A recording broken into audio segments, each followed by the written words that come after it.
कांटा, अपने वैवाहिक जीवन को बचाती पत्नी की कहानी। शिमला में 10 दिन हनीमून मनाकर रवि और शिखा शनिवार को दिल्ली लौटे।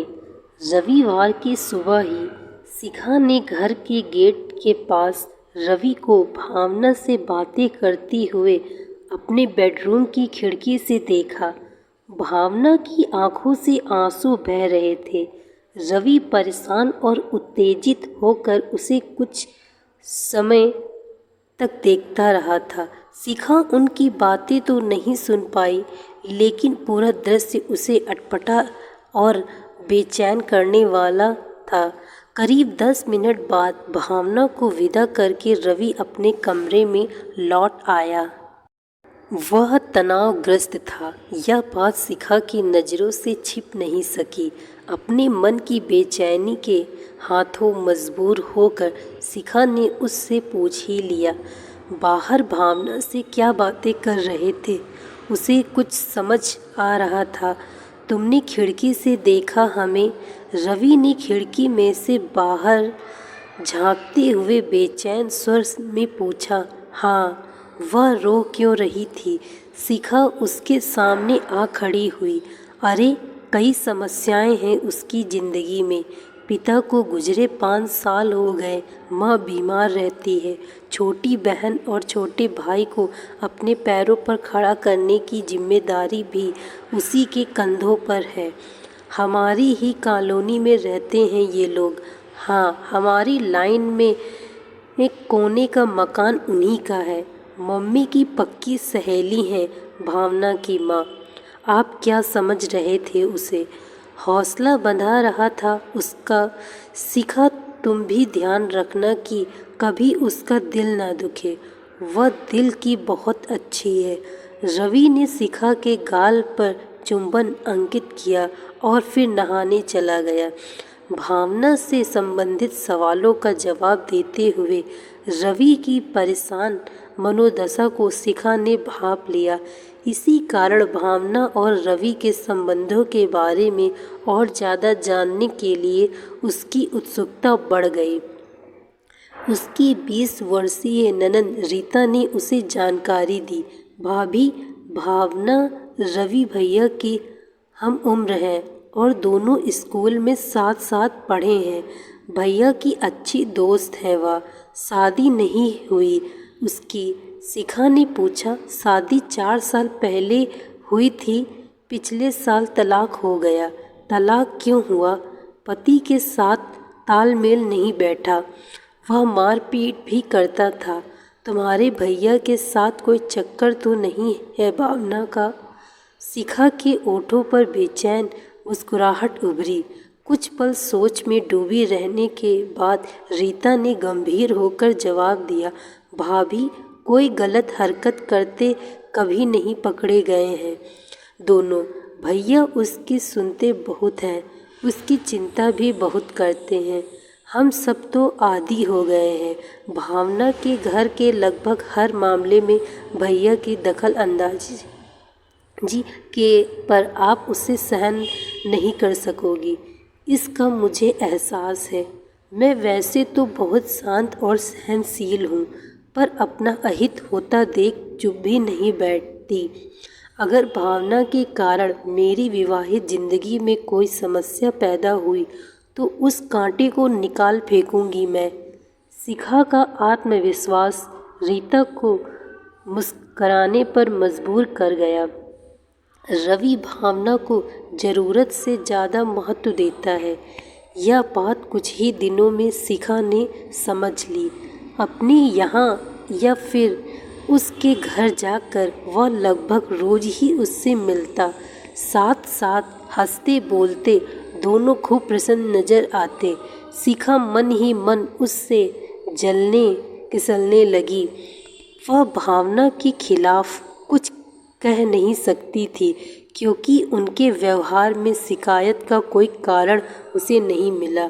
अपने पति को वह भावना के साथ बांटने को तैयार नहीं थी। उसकी रवि से निकटता शिखा को चिंतित और तनावग्रस्त रखती। वह इस चिंता और तनाव से मुक्ति चाहती थी। इसलिए रवि को भावना के प्रभाव से मुक्त करना उसे जरूरी लगने लगा। एक दिन रवि के ऑफिस जाने के बाद शिखा ने अपना दिल ननद रीता और सास गायत्री के सामने खोलकर रख दिया। उसकी आंखों से बहते आंसुओं को देखकर वे दोनों भी दुखी हो उठी। शिखा के सिर पर स्नेह भरा हाथ रख कर गायत्री ने उसे समझाया, बहू, तेरे आने के बाद भी भावना का रवि से इस तरह मिलना जुलना मेरी आंखों में भी चुभने लगा है। पर अगर मैं भावना को डांटूं तो यह बात रवि को पता लगेगी और वह बहुत गुस्सा होगा। इसलिए इस समस्या को हल करने के लिए हमें समझदारी से काम लेना होगा। मैंने इस बारे में कुछ सोचा है मम्मी। आप दोनों मेरी मदद करने का वादा करें तो वह समस्या जल्दी हल हो जाएगी। अपने आंसू पोंछते हुए शिखा बोली, भावना से कहीं ज़्यादा तुम हमारे दिलों के करीब हो बहू। हर कदम पर हम तुम्हारे साथ हैं। गायत्री ने आत्मीयता से कहा। सास की तरफ से ऐसा आश्वासन पाकर शिखा मुस्कुरा उठी। फिर काफ़ी देर तक शिखा ने उन्हें अपनी योजना समझाई। उसी दिन से योजना पर अमल करने का फैसला करके ही तीनों वहाँ से उठी। उस शाम रवि के ऑफिस से लौटने के कुछ देर पहले भावना उनके घर आई। वे तीनों ही उससे बड़े प्यार व अपनेपन से मिली, लेकिन उनके व्यवहार में एक अंतर जरूर साफ झलक रहा था। वे भावना की बातों के जवाब में ज़्यादा कुछ कह नहीं रही थी। एक दो शब्दों में उसकी बात का जवाब देकर मुस्कुराने लगती। अपनी तरफ से उनका वार्तालाप में हिस्सा लेना बंद था। कभी कभी भावना बोल रही होती और कोई सिर का उनकी उंगलियों से खेलने लगती तो कोई छोटा मोटा काम करने में मग्न हो जाती। बीच बीच में मुस्कुरा कर उनका उसकी तरफ देखना ज़रूर जारी रहता। शिखा चाय बनाने उठी तो रीता ने कहा, भाभी, मुझे एसिडिटी हो रही है, मैं चाय नहीं पीऊँगी। गायत्री ने थोड़ी देर पहले ही चाय पीने का कारण बताकर अपने लिए चाय बनाने को मना कर दिया। शिखा कुछ देर बाद लौटी तो ट्रे में एक ही कप रखा था। तुमने अपने लिए चाय क्यों नहीं बनाई? भावना ने शिकायत की। दीदी, दिल नहीं कर रहा है, आप लीजिए ना। शिखा ने बड़े अपनेपन से कप उसकी तरफ बढ़ाया। इस तरह अकेले चाय पीना मुझे अच्छा नहीं लगता। भावना का मूड उखड़ गया। आज अकेले पी लो, अगली बार हम सब साथ देंगे।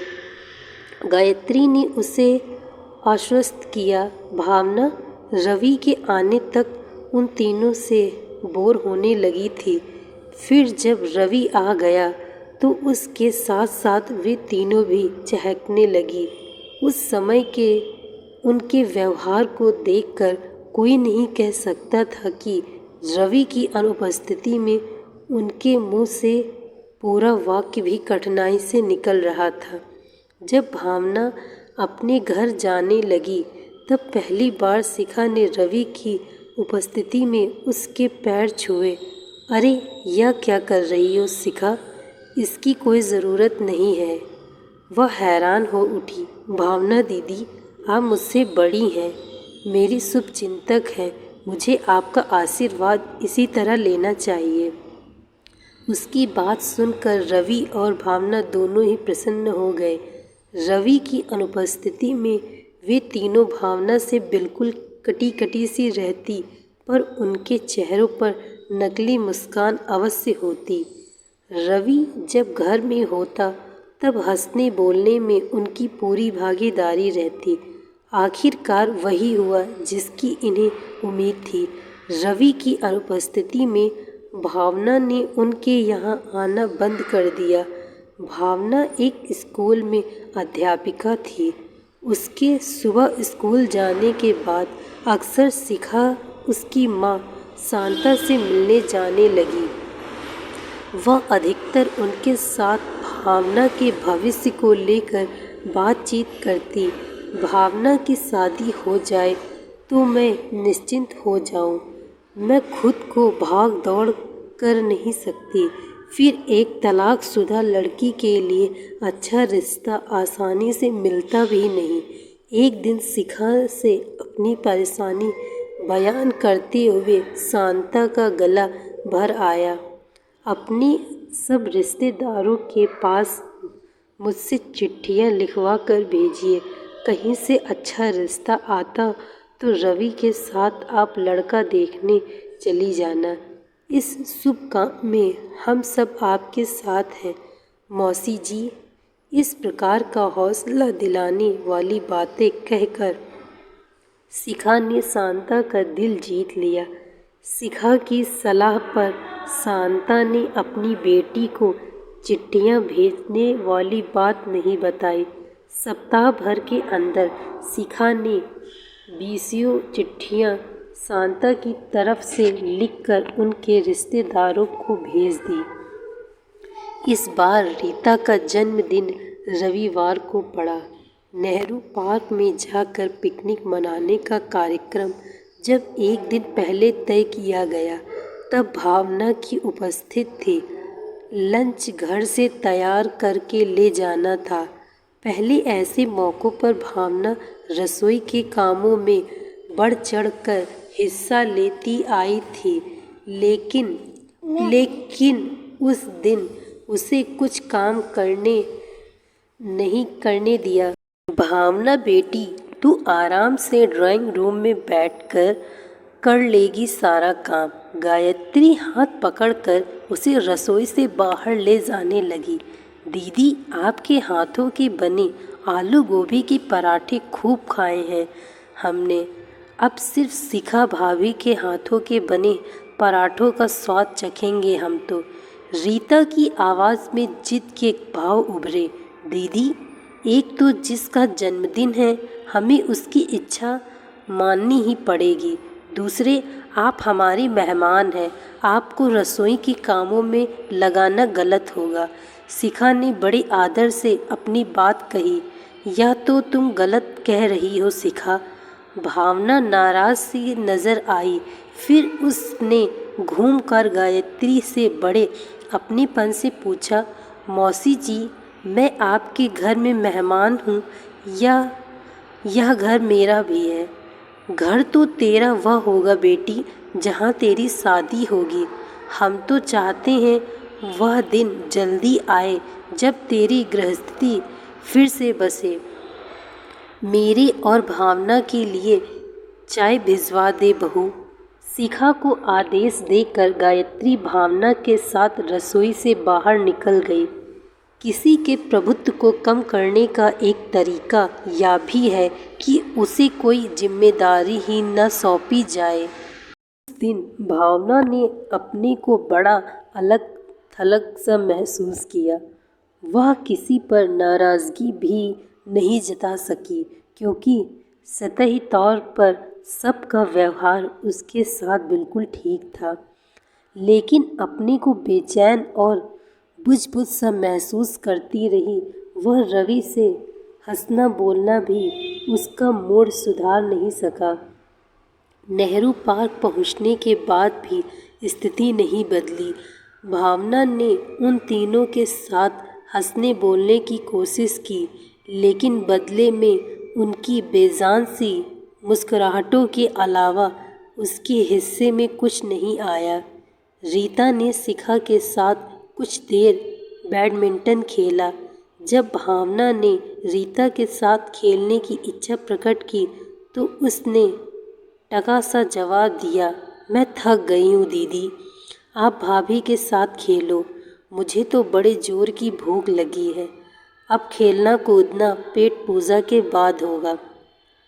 शिखा का यह जवाब सुनकर भावना का मुंह सूजना शुरू हो गया।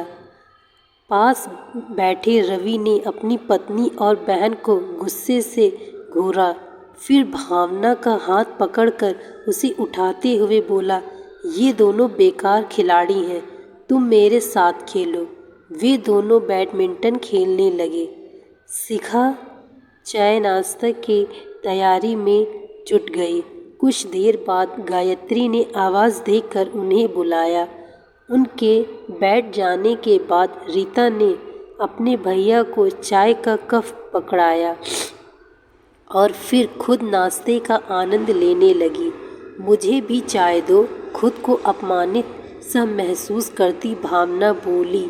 रीता ने थर्मस और एक प्लास्टिक का कप उसके सामने बड़ी लापरवाही से रख दिया।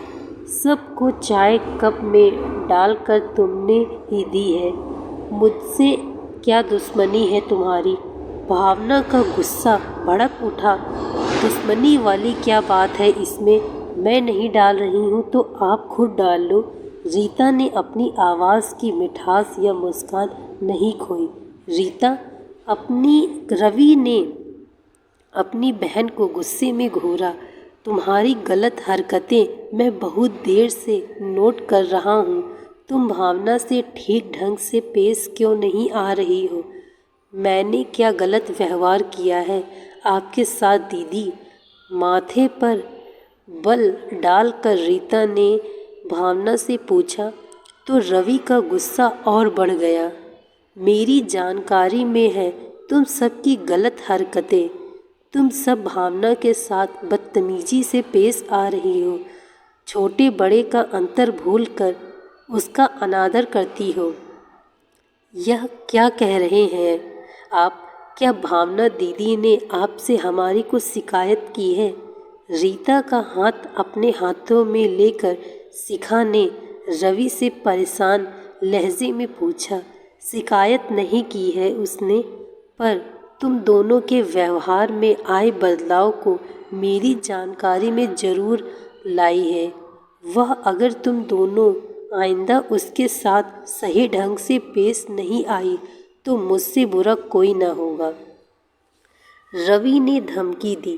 भैया, आप बिना बात के हमें डांट रहे हैं। रीता रुआसी हो उठी। Shut up. रवि की आवाज़ बहुत ऊंची हो गई। रीता हाथों से मुंह छिपाकर रोने लगी। गायत्री उठकर अपनी बेटी व बहू के पास आई और उन दोनों के सिरों पर हाथ रखकर रवि को डांट पिलाई। तू शायद भूल गया है कि आज तेरी छोटी बहन का जन्मदिन है। हम यहाँ पिकनिक मनाने आए हैं या रोने धोने व लड़ाई झगड़ा करने? भावना घबराए से अंदाज में बोली, मौसी जी, गलती मेरी ही है। मुझे छोटी सी बात का बतंगड़ नहीं बनाना चाहिए था। मुझे तुमसे नहीं बल्कि अपने बेटे से शिकायत है। भावना सुने या किसी की भी, पर काम तो इसे अपनी बुद्धि से ही लेना चाहिए। भावना को लगा गायत्री ने उसी पर ताना कसा था। उसका चेहरा एकदम से उतर गया। तभी रीता ने रोना रोककर रुआसी आवाज़ में कहा, मेरी तबीयत खराब लग रही है, मुझे घर लौटना है। पहले भावना और फिर रवि ने उसे बहुत मनाया, पर रीता ने घर लौटने की अपनी जिद नहीं छोड़ी। शिखा और गायत्री ने मौन रहकर एक तरह से रीता की जिद को समर्थन दिया। हार कर रवि उन्हें वापस घर लाने को मजबूर हो गया। रास्ते भर सभी खामोश रहे।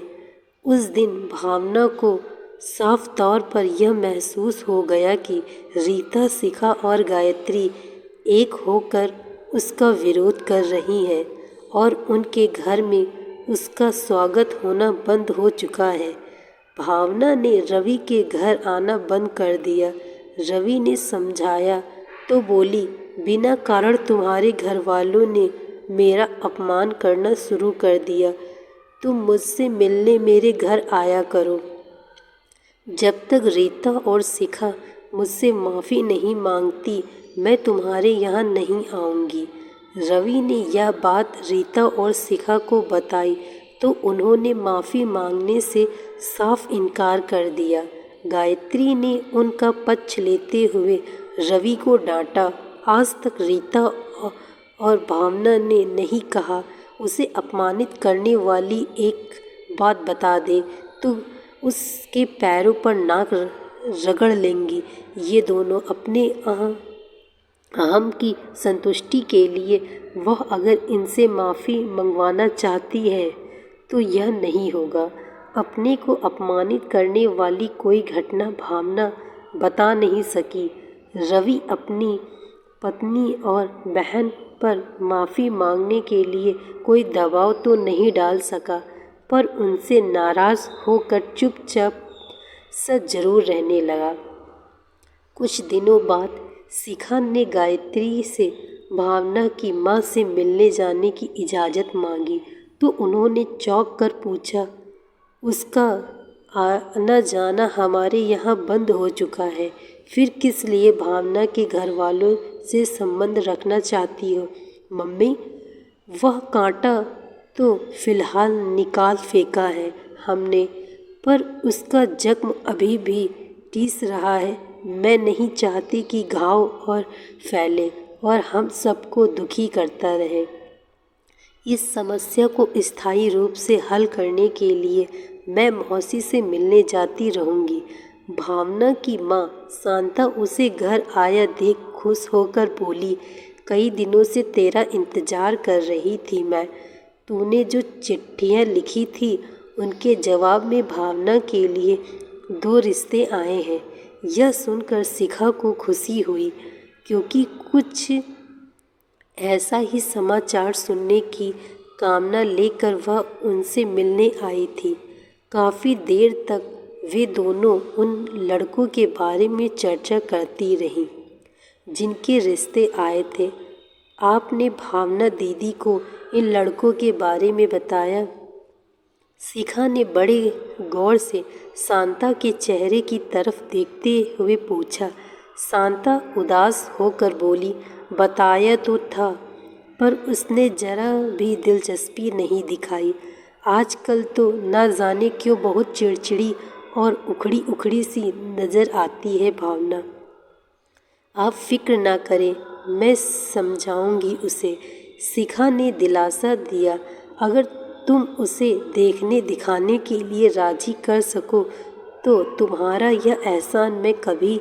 शांता के मुंह पर हाथ रख कर शिखा ने उन्हें बात पूरी करने से रोका और कोमल लहजे में बोली, मौसी जी, भावना दीदी की शादी होने पर सबसे ज़्यादा खुशी मुझे होगी। आप फिक्र न करें, सब ठीक हो जाएगा। भावना के स्कूल से लौटने तक शिखा वहीं रुकी रही। उसे देखकर भावना के माथे पर बल पड़ गए और वह नाराज नज़र आने लगी। उसकी नमस्ते का जवाब बेमन से कर दिया। भावना अपने कमरे में चली गई। मौसी जी, आप मत आना हमारे पास। मैं भावना दीदी को शादी करने के लिए राजी करने की कोशिश करती हूँ। शांता को ऐसा समझकर शिखा भावना के कमरे में चली गई। मुझे आपसे कुछ ज़रूरी बातें करनी हैं। भावना के पास बैठकर शिखा बड़े अपनेपन से मुस्कुराई। कहो, क्या कहना है? भावना ने रुआसी से पूछा। पहले तो अगर मेरे व्यवहार से कभी आपका दिल दुखा हो तो मैं आपसे माफ़ी मांगती हूँ। यह तरीका बढ़िया है।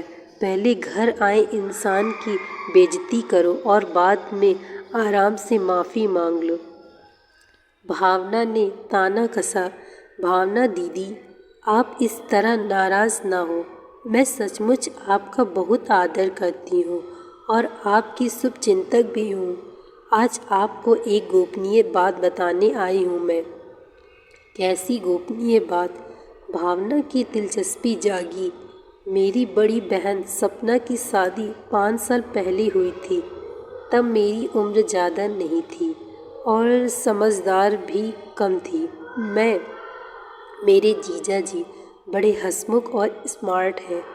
उनसे प्रेम करने लगी। बोलते हुए शिखा का चेहरा धीरे धीरे लाल हो गया।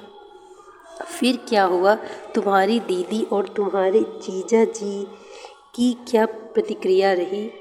पुरुषों की ऐसे प्रेम में दिलचस्पी रहती ही है।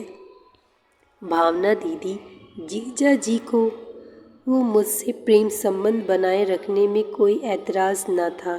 एक दिन सपना दीदी ने मुझे जीजा जी की बाहों में देख ही लिया। खूब गुस्सा हुई होगी। वे तुम पर गुस्सा बिल्कुल भी नहीं हुई, न मुझ पर न जीजा जी पर। उन्होंने अकेले में ले जाकर मुझसे एक ही बात कही थी। वह क्या?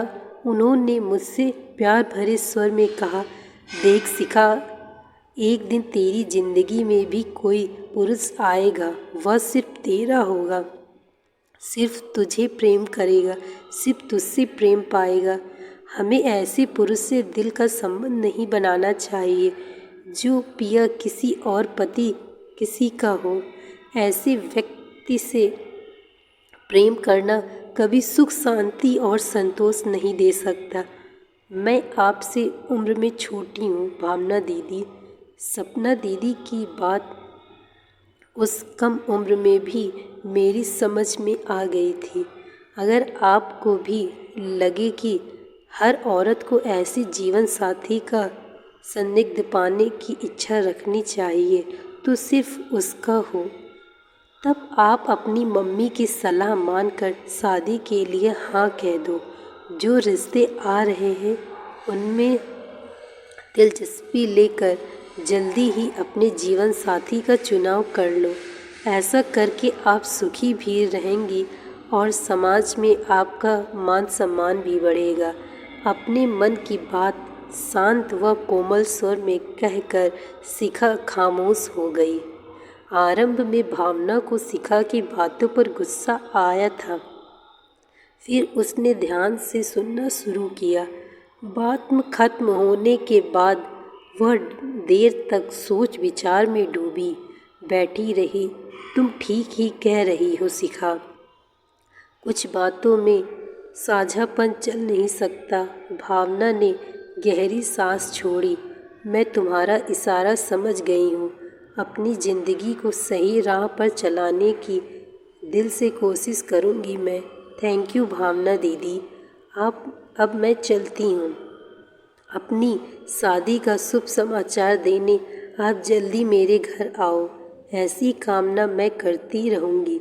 उससे विदा लेते हुए शिखा का मन कह रहा था कि उसकी विवाहित जिंदगी का कांटा अब सदा के लिए जल्दी ही दूर हो जाएगा। दोस्तों, मैं आशा करती हूँ आपको यह कहानी अच्छी लगी होगी। कहानी अच्छी लगी हो तो